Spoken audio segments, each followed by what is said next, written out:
Hello, my name is Shauna Barnes, and I am excited to be starting my field placement.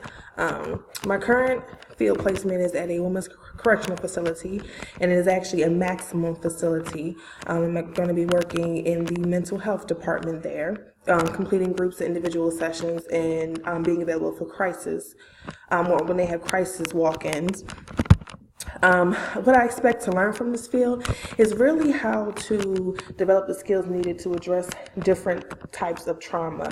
I'm more familiar with the drug and alcohol population, so I really want to learn how to address trauma, how to help people develop coping skills, because substance use goes hand in hand, and many people in that population have a history of some sort of trauma.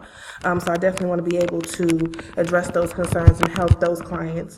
One of the things that I'm most excited about is, again, just working in this population. The needs for mental health services in the penal system, prisons, jail, is so high.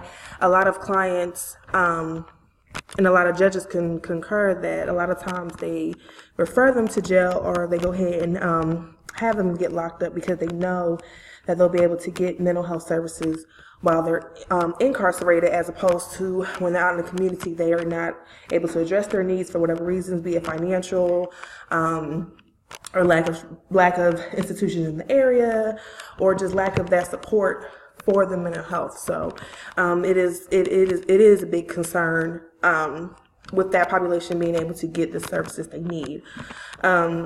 One thing that I could say has me concerned would probably be just being able to, again, work with that population being at such a young age. So again, with time management, I'm pretty much well managed with my time at this time.